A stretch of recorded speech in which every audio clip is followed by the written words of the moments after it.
Retirement. It's the golden years after decades of hard work. But today we're going to talk to you about 5 issues that could come up and challenges you could face once you reach retirement. But we're also going to give you some suggestions on how to overcome those challenges. And spoiler alert, it actually happened with us. But let's just go straight to the point. The first one is the first challenge. You are going to live with your spouse or your partner for 24 hours a day.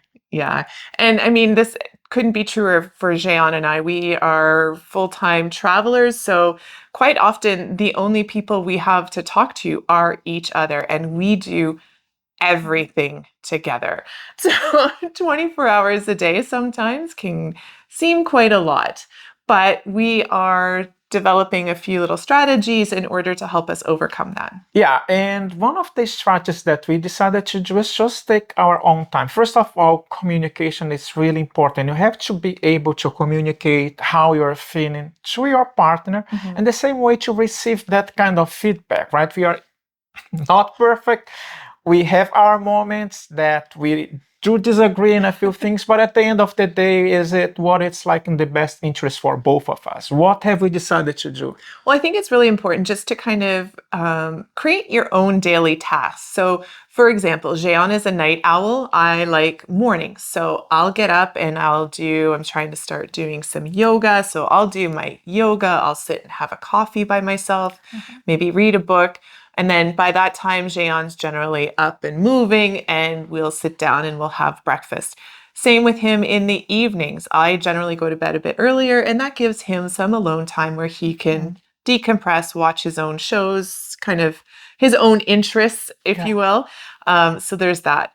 And the other thing that we've decided to do, because we are traveling full time, the next thing that we've decided that we're incorporating into our retirement is a week-long vacation from each other. Yeah. Which we did do this for the first time here in Toronto. That's where we are recording this video now. And Christine wanted to have some time with her friends, and I wanted to spend some time with my friends. The only thing is trying to coordinate the time. It's still a little bit of a challenge, but again, being open and being frank, we were able to achieve that. So we did not stay together for 5 days. Right? Yeah. And I think it's important, right? You need that separation every once in a while. Plus, it gives you something else to talk about, something new that Jean didn't get to experience or I didn't get to experience with him at the same time, right? So I don't know. Those are some ways that we're overcoming, but 24/7 with a spouse or a partner can become a little bit of a challenge if you don't work it over. Yeah, just keep in mind, if you both have been working, I mean, like 8 or 9 hours of your day are actually consumed by your work. So once you start, when you retire and you have all the time in the world, it might be difficult at the beginning. It is, because we are not used to do that anymore. And even over 1 year, I believe that you're now in a good position. Yeah. And that one kind of leads into challenge number 2, which is unlimited free time.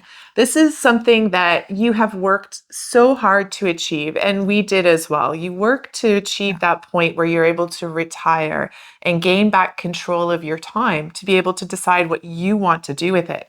However, having unlimited free time can really cause its own set of issues that you didn't really realize before.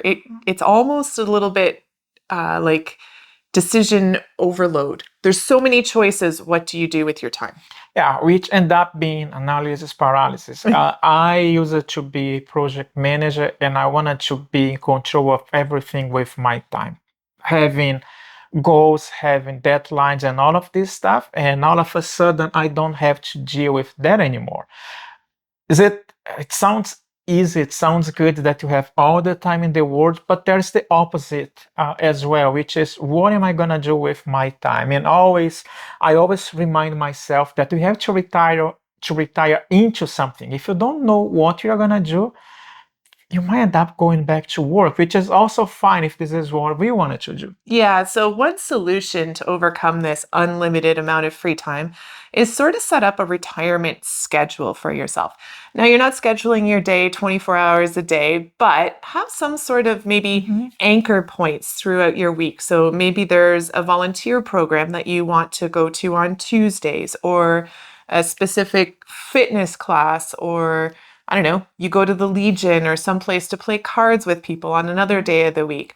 Have 2 or 3 activities throughout your week that you kind of anchor your week around, and then you can sort of fill in the time as you choose to. But you have a couple of specific things you want to do each week.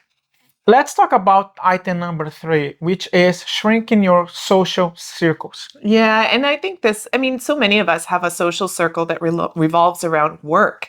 And I was definitely the case with me and Jean to a certain extent, but he was already working from home and working remote. So the fact is, we lost a lot of our social circle when we started to travel full time. It really shrank.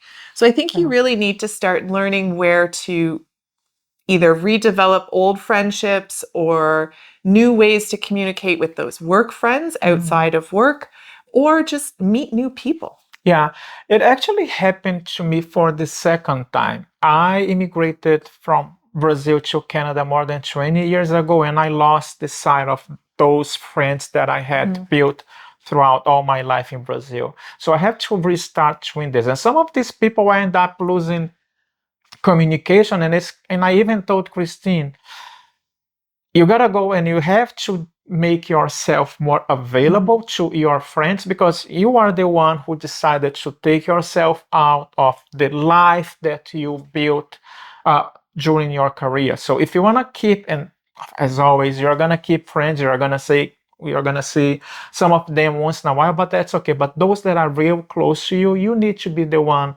making the effort to keep in touch with them, right? Yeah, and in order to create new friends, it kind of goes back to item number 2, where you're anchoring your week with certain of these classes or volunteer options available, right? And within those new anchor points of your week, you're going to meet new people. And so that's another way of expanding your social circle with new people that have similar interests to you in this new area of your life. Yeah, and I just realized that it doesn't look like, but I am an introvert. I have a really hard time in starting this conversation and making those connections, maybe because it's more like a feminine thing, but Christine is just like a social butterfly. She goes out, she's talking to people and everything. It takes me a while to open up and being able to build those relationships, but they are so important. And I'm so happy that we are able to, throughout and using the channel, to build those relationships that we can bring with us forever. Yeah, so we've been doing that a lot this year. We've met a lot of fellow travelers that we're going to meet up with around the world. But also, like Jean said, through this channel, we're creating a social circle where, in fact, we've met up with several of you. So we appreciate all of your time. Yeah. All right. Number 4 is a big one. The next challenge that you may face in retirement is physical and cognitive decline.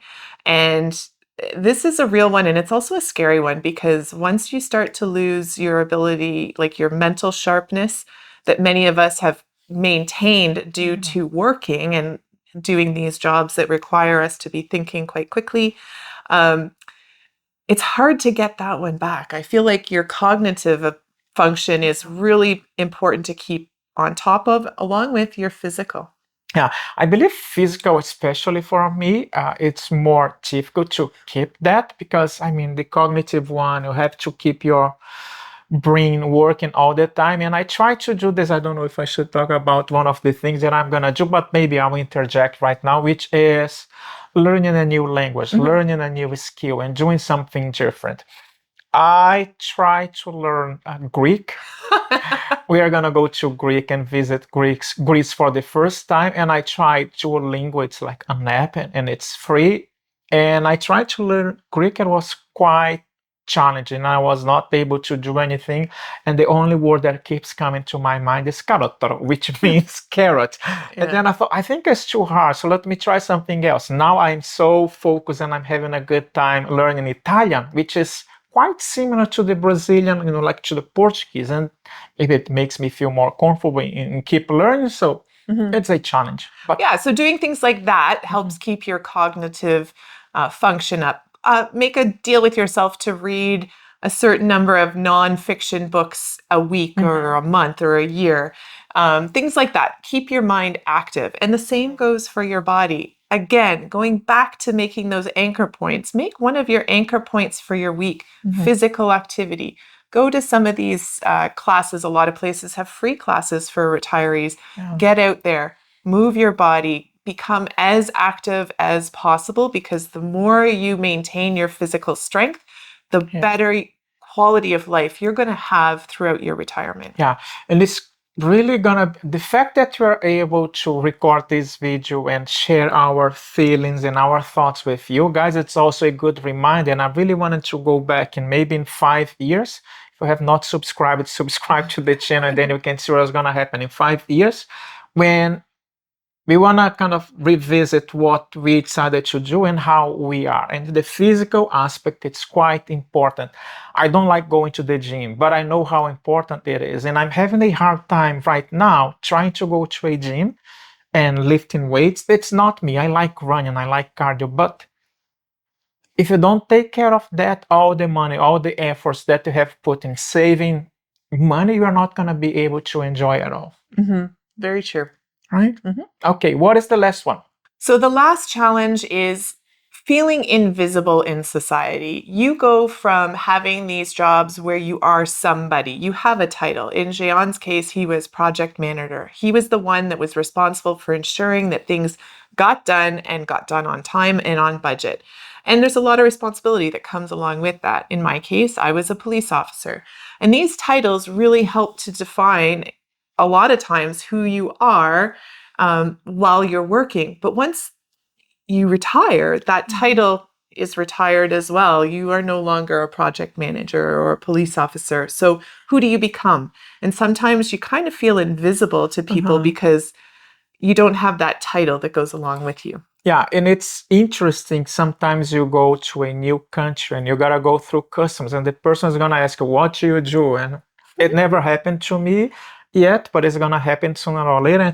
And I keep thinking, am I still a project manager, or I don't work anymore? Even simple questions like this, it is gonna kind of keep coming to your mind. And what should I say? I think I feel like we need to just embrace the new title of retired. What you guys say? Yeah. Use the comments below. It just came to my mind. I don't know what I'm gonna say, to be honest with you. I think we just say we are retired. And quite often we get some funny looks because we're younger and it's not as normal for people to say you're retired at our age.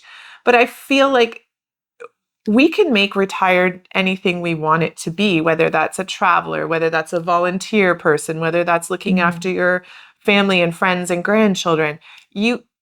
Retired doesn't have to mean that you're invisible. You can still be seen, and you can do many things. You can become mentors to people, volunteer at different agencies around the world, become full-time travelers. There's things out there. And I think that sometimes becoming invisible is something that we allow ourselves to do. And it's not necessarily society not seeing us. It's because we feel we no longer have that purpose or importance that we once maybe had while working.